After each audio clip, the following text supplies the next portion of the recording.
अनुराधा वैदिक एस्ट्रोलॉजी में आप सबका अभिनंदन। आज हम बात करेंगे गज केसरी योग पर। गज केसरी योग एक बहुत ही पावरफुल योग है और उस योग के कारण व्यक्ति को बहुत सारी जीवन में बहुत सारी खुशियां, बहुत सारी चीजें उपलब्ध होती हैं। तो ये गज केसरी योग बनता किन ग्रहों से है, इसका नाम क्यों है, इस सब के बारे में शुरू करते हैं। लेकिन उससे पहले आप सबका धन्यवाद कि आपने हमारे YouTube और Spotify चैनल्स को लाइक, शेयर, सब्सक्राइब किया। आपने वहाँ अपने सुझाव, अपने ओपिनियंस लिखे। यदि आपने हमें सब्सक्राइब नहीं किया है तो याद से करें और बेल आइकन भी याद से दबाएं ताकि आपको ASAP सारे अपडेट्स मिलते रहें। चलिए बात करते हैं गज केसरी योग की। गज का अर्थ होता है हाथी और केसरी का अर्थ होता है सिंह। तो जब गज और केसरी दोनों का कॉम्बिनेशन हो, वैसे तो उनकी दुश्मनी होती है, लेकिन यदि उनका कॉम्बिनेशन हो जाए तो बहुत स्ट्रॉन्ग योग बनकर आता है।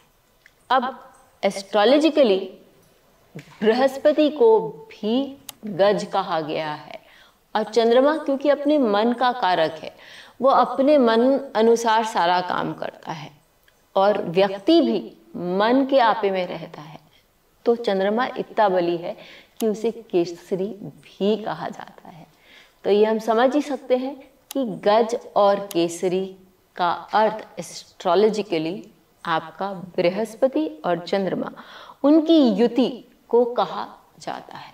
या यदि वो क्लासिक्स के अनुसार ये भी है कि यदि वो परस्पर उनकी दृष्टि हो तो भी उसे गज केसरी योग कहा जाता है। बहुत बार आपके पास लोग आएंगे, कहेंगे कि मेरे चार्ट में पार्शियल गज केसरी योग है।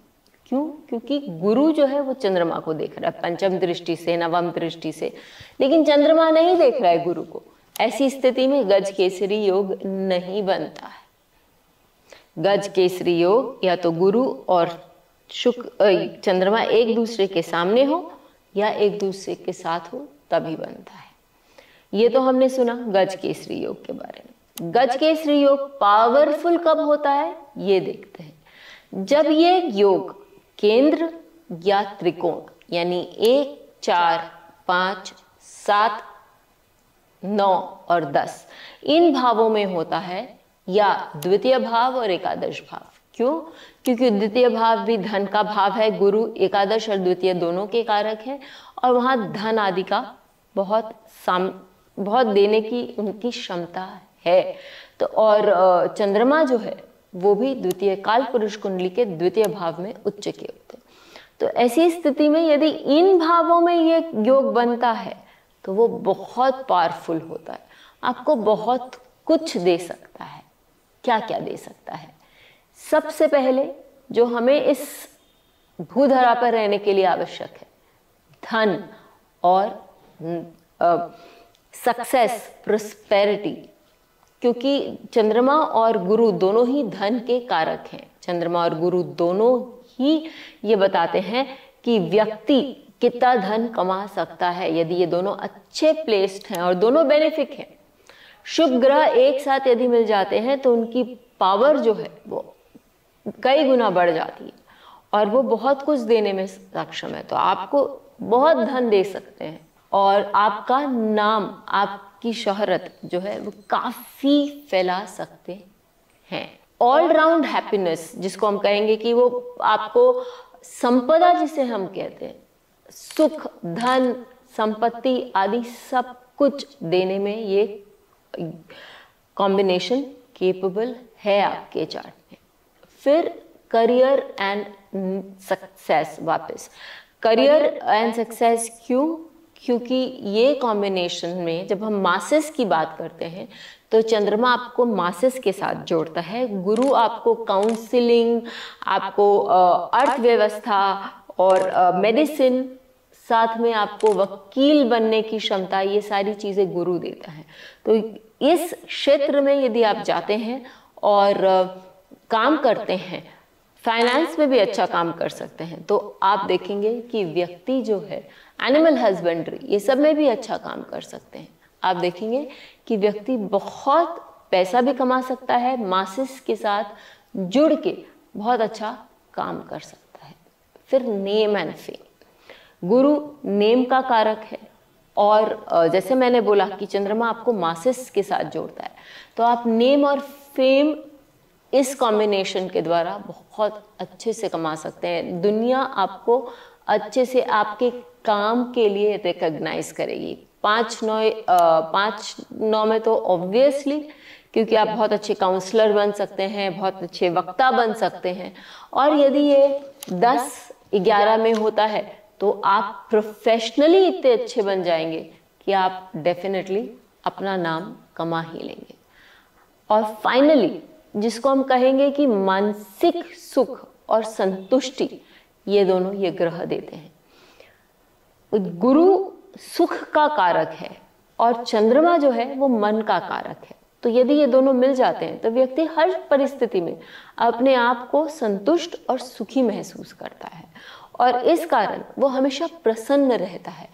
और या वो अपने मन को भी समझा लेता है, वो अपने मन को सशक्त कर लेता है। पीड़ा सबके लाइफ में आती है, इसके ऊपर से राहु का यदि गोचर होगा, ये इस कॉम्बिनेशन के ऊपर से, या शनि का गोचर होगा, तो ऑब्वियसली इस व्यक्ति को एक बार कहीं ना कहीं कोई धक्का लगेगा, उसके मन में कहीं पीड़ा होगी।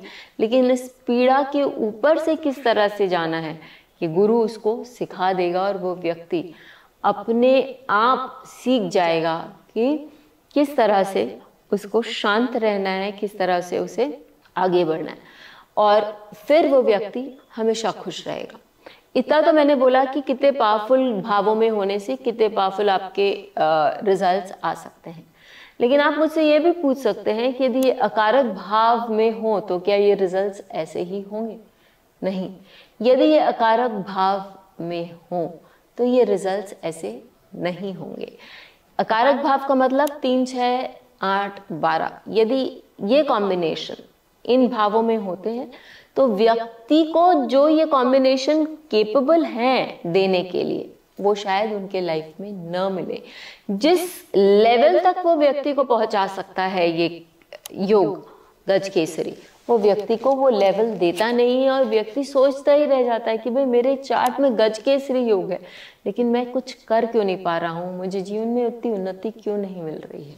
तो ये कारण है कि अकारक भावों में यदि हुआ तो उसकी जो देने की क्षमता है, उसकी जो अच्छे बातें आपके जीवन में लाने की क्षमता है, वो कहीं ना कहीं बहुत कॉम्प्रोमाइज्ड हो जाती है।